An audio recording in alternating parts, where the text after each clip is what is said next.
nyampur lho. Mboten. Kono ape mancing-mancing aku. Mboten. Bojomu tak duduk.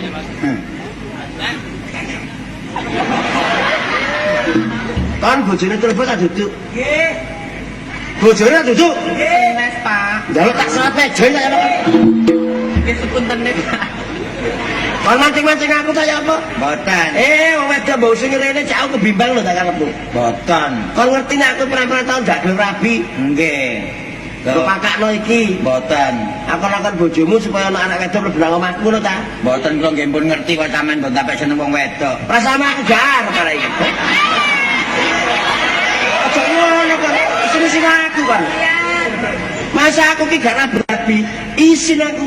Lah nggih. Kok pakak-pakakno ngene pas sama aku gak doyan. Lah nggih arep. Mboten saking sano ngoten, Pak. Sano. Berarti kan wis melanggar peraturan omah kene. Nggih. Pegawe sapa lah gak ono sing wedoke. Mboten enten. Kan bojone duduk.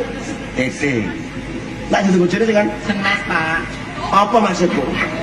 Niku mau kula minggat nek ditolong tak terobos ngoten wae. Oh niku Sano, Pak. Sano kan sakno kene sakno aku. Nggih, karo sano niku timbangane nggih kecekel tangan-tangan yang tidak bertanggung jawab. Wong dadi opo kon? Ya lu bagus. Tahu tak bertanggung jawab. Omonganmu lu kayak sinetron. Mboten ngoten kula rasaken, Pak. Saking kan kata lare wedok alasan nyambut gawe disanggupi rono, pungkasane terjerumus ke ngoten niku lembah Apa? lembah hitam. Lah niki timbangane nggih keleleran jane dalan. Lah kan aku gak percaya nek kon bojo kaya ngene. Nggih. Andeng-andengnya nduk kene. Kala cokro iku. Mboten, Pak. Mbot masalah niku.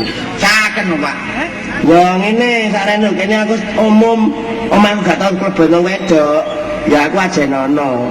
Saiki aku tak rundingan mbek Trubus tolong ya iku delok-delok anu apa jeneng iku tahu-tahu delok dhisik. Sene, Bos. Tuwibis kayak triplek.